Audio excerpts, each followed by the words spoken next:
Para defender seu projeto de privatização autoritária e condenar a paralisação dos trabalhadores que realizaram uma grande manifestação nesta semana, o governador Tarcísio de Freitas, do Republicanos, disse que rejeitar sua proposta é não aceitar o resultado das urnas.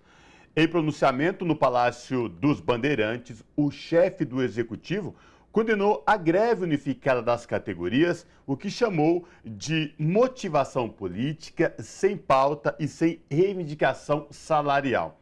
E destacou que as paralisações não têm o poder de mudar o rumo do seu projeto de vender as estatais. Sobre essa questão, nós conversamos agora com a Camila Lisboa, que é a presidenta do Sindicato dos Metroviários de São Paulo. Camila Lisboa, prazer te receber aqui no Revista Brasil TVT. Seja bem-vinda. Bom dia, prazer é meu estar aqui. Camila, vamos falar então deste ato unificado, a paralisação na última terça-feira, metroviários, trabalhadores da CPTM, trabalhadores da educação e também da Sabesp que se juntaram a essa grande manifestação. E o que chama a atenção, Camila, é que para desqualificar o ato dos trabalhadores, o governador Tarcísio de Freitas, ele diz que isso é um ato político. Mas, por exemplo, vender as estatais que prestam serviço à população não é um ato político? Sim, se trata de um ato político que ameaça postos de trabalho, porque não teve nenhuma situação de privatização na história do Brasil em que as empresas privatizadas não perderam postos de trabalho. Acho que o caso que se tornou mais conhecido recentemente é o caso da Enel, que depois do apagão, que transtornou a vida de mais de 2 milhões de pessoas, né, 2 milhões de residências, muito mais pessoas, ficou revelado, né, que houve uma redução de 36% do quadro de funcionários, e isso a gente pode observar em outras empresas também. Então, a motivação dos trabalhadores fazerem essa greve foram duas. Foi a defesa dos seus postos de trabalho, o que é absolutamente legítimo, e foi também a defesa do serviço público, porque São Paulo está traumatizada pelas privatizações. Além do apagão que eu acabei de falar, todos os dias as linhas de trem privatizadas geram problemas para as pessoas têm que andar nos trilhos. No último dia 17 de novembro teve um novo descarrilamento. Desde a concessão, desde que iniciou a concessão da linha 8 e da linha 9, já tiveram 12 descarrilamentos, né? 6 em 2022 e 6 nesse ano de 2023. E na linha 5 Lilás, que foi privatizada, nunca tinha tido um descarrilamento antes. Teve esse ano sob gestão da Viamobilidade do Grupo CCR. Então, essa luta é bastante legítima. Esse discurso do governador, na verdade, é um dispositivo autoritário que ele aciona para não entrar nos termos do debate. A população está sofrendo com as privatizações, mas ele segue com seu compromisso com os empresários que tendem a ganhar muito dinheiro com isso. Inclusive, ontem à noite foi publicado o reconhecimento do Estado de São Paulo de ter que pagar o valor de 632 milhões de reais para a Via 4 do Grupo CCR por conta de perdas durante a pandemia, um valor que não foi destinado às linhas de trem e de metrô. Então, na verdade, todo esse discurso autoritário está a serviço de atender os empresários. E Camila, falando um pouco da paralisação no dia 28, na véspera o sindicato mesmo anunciou que tinham denúncias de trabalhadores de ameaça de punição para trabalhadores que não fossem aos seus postos no dia, né, do chamamento da greve, e também tinha assim, convocatórias individuais para determinados trabalhadores. Queria que você comentasse essa situação e qual foi o desdobramento dela, o que também isso afetou a categoria. Não, foi todo tipo de arbitrariedade e assédio moral que vocês puderem imaginar, os trabalhadores do metrô e da CPTM sofreram. Pressões individuais, chefes intermediários ligando no celular pessoal, mandando mensagem nos números pessoais que não fazem parte do canal de contato, né, da empresa, a publicação de uma lista de trabalhadores que deveriam comparecer, todo tipo de coisa que viola o parágrafo 2º do artigo 6º da Lei de Greve, que proíbe as empresas de praticar qualquer ação intimidatória contra o direito dos trabalhadores de fazer greve, né? Então, todo tipo de coisa aconteceu. A aposta da direção do metrô, da CPTM e do próprio governador foi de que, com isso, a greve tivesse baixa adesão.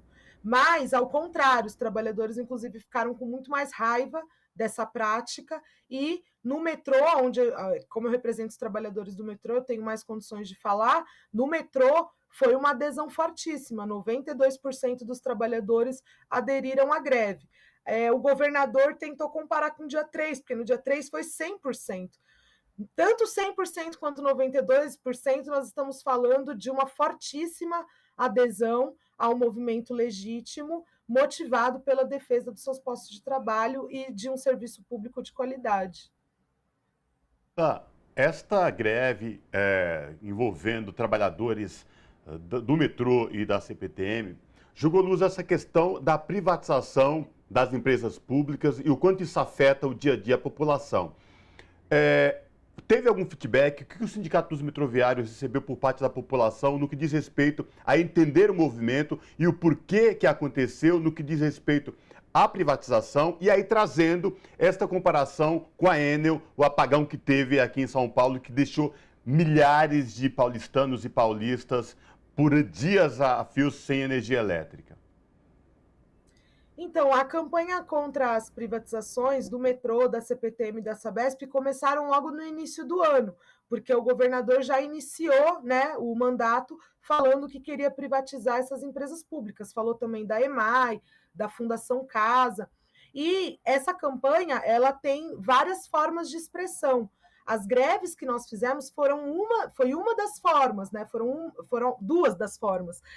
Nós também fizemos um plebiscito popular que durou 2 meses, quase 900 mil pessoas participaram, mais de 99% falaram não às privatizações, porque existe uma experiência das pessoas. Desde que privatizou as linhas de trem, o serviço piorou muito, as pessoas sabem que a privatização gera um aumento no custo dos serviços e nos últimos dias do plebiscito, o plebiscito terminou no dia 5 de novembro, as pessoas viveram a experiência do apagão, né? Então, tudo isso gerou a possibilidade de a gente receber muito apoio da população.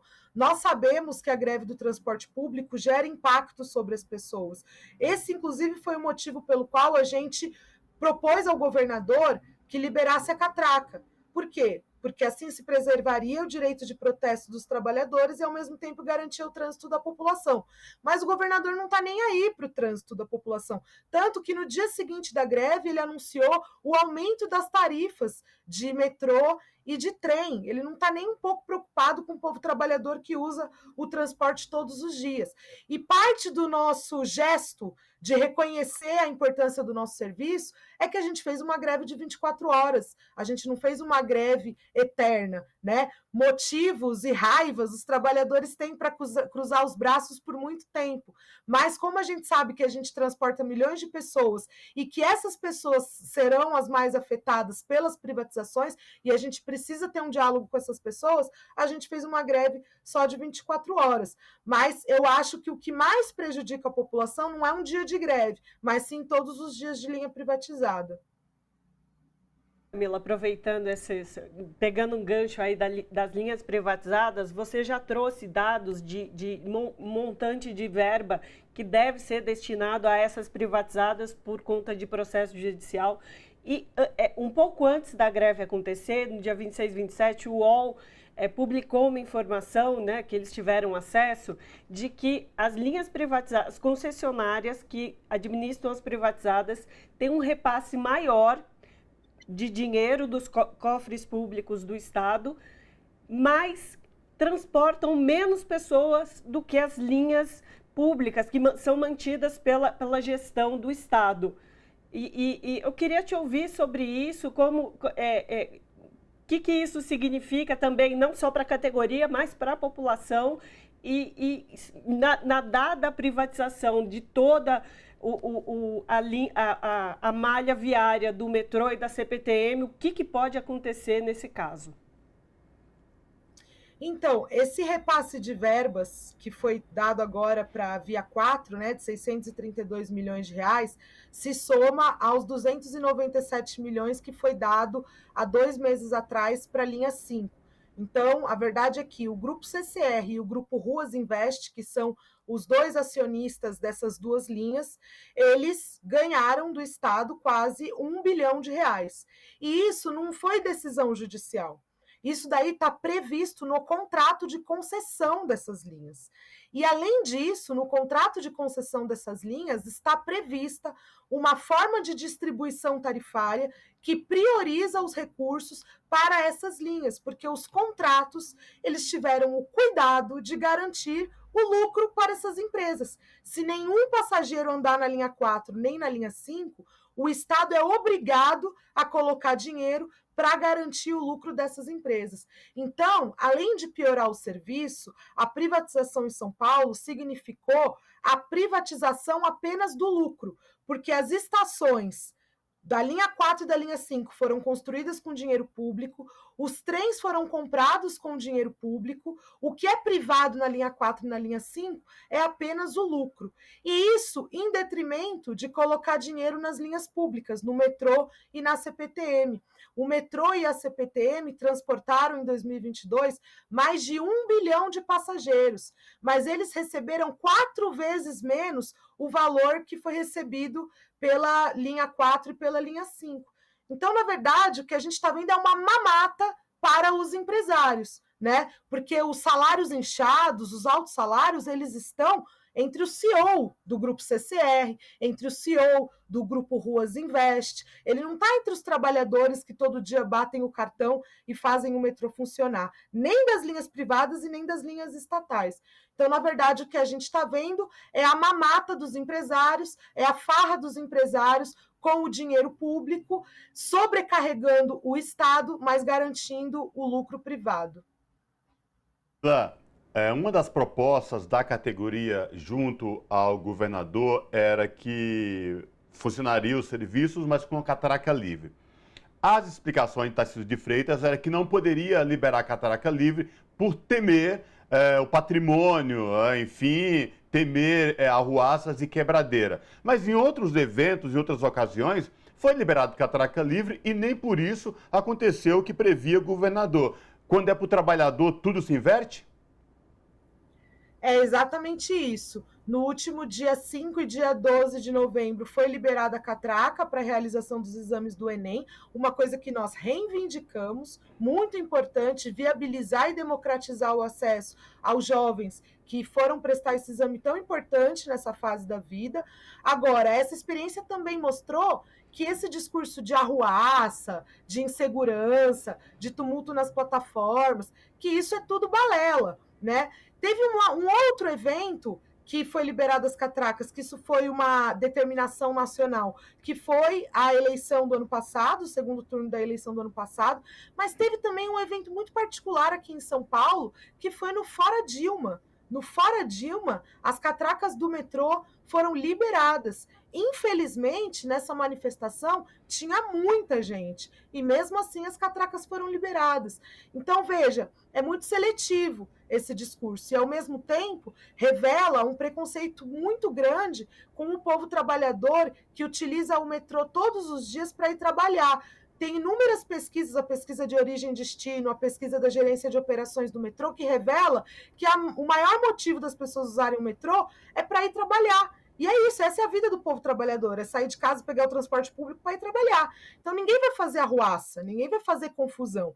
Então eu acho que ele está tratando a população trabalhadora com bastante desprezo, bastante desrespeito, bastante preconceito, a serviço de garantir a mamata dos empresários. Camila, você mencionou no momento da nossa conversa aqui o plebiscito popular, que foi uma iniciativa dos trabalhadores dessas empresas, CPTM, Metrô e Sabesp, e também de movimentos sociais e populares, né?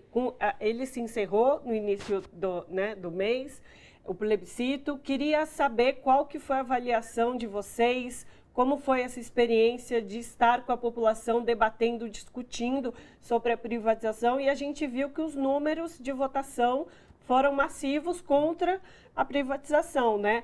Então, eu queria que você pudesse falar desse processo e também trazer experiência, porque eu tive a oportunidade de muitas vezes pegar o metrô e terem pessoas ali nas catracas fazendo o processo do plebiscito, conversando com as pessoas.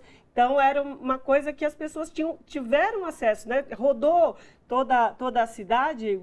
Queria que você contasse para a gente. Aliás, o estado, Sim, né? Não só a cidade.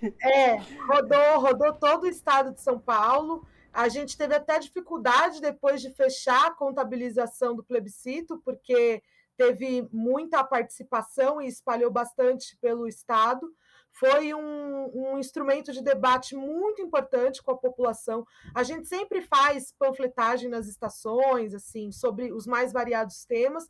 Já tínhamos feito várias panfletagens sobre privatizações e tudo mais, mas esse instrumento de chamar para conversar, de pedir o voto, pedir assinatura, isso foi muito legal. Isso cumpriu um papel de informação, porque o governador está tentando privatizar essas empresas sem conversar com a população, e ao mesmo tempo foi um instrumento para a gente ver um feedback. Assim, as pessoas não são burras. O povo trabalhador não é burro e ignorante como o governador acha que é. As pessoas sabem o que é privatização. As pessoas sabem como que aumentou a conta de luz desde que se tornou Enel. As pessoas sabem o que aconteceu no Rio de Janeiro com a privatização da água. Inclusive, ontem teve um acidente gravíssimo lá em Campo Grande, o bairro mais populoso do Rio de Janeiro, talvez o bairro mais populoso do Brasil, que estourou um cano da SEDAI, né? Então, as pessoas sabem disso. Né? Não é porque as pessoas não tiveram oportunidade de acesso à educação, de instrução, que as pessoas sejam burras. Né? Os governantes, eles tendem a ter uma ideia muito preconceituosa do povo trabalhador. E o que o plebiscito mostrou é que as pessoas são bem informadas e têm posicionamentos, as pessoas são contra a privatização. E se o governador duvida disso, por que ele não faz um plebiscito? Vamos na cidade de Mogi das Cruzes, que foi uma cidade onde ele venceu a eleição, vamos lá ouvir a população para ver se ela quer a privatização da CPTM. É um desafio que a gente faz para o governador. Vamos em Mogi das Cruzes fazer um plebiscito sobre a privatização da CPTM. Vamos ver o que vai sair de resultado. Conversamos com Camila Lisboa, que é presidenta do Sindicato dos Metroviários de São Paulo, que conversou conosco sobre a mobilização do dia 28 e toda a mobilização contra a privatização, Sabesp, Metrô e CPTM, que é feita pelos trabalhadores e movimentos sociais. Camila, muitíssimo obrigada pela sua participação conosco aqui hoje mais uma vez. Eu que agradeço. Valeu, gente. Valeu por repercutir essa luta, porque parte das nossas batalhas é conseguir também ter espaço. Eu acho que parte da mídia corporativa é muito comprometida com a agenda privatista e não nos dá o devido espaço para falar sobre essa luta. Então, a TVT merece todo o nosso agradecimento. Obrigada. Abraço.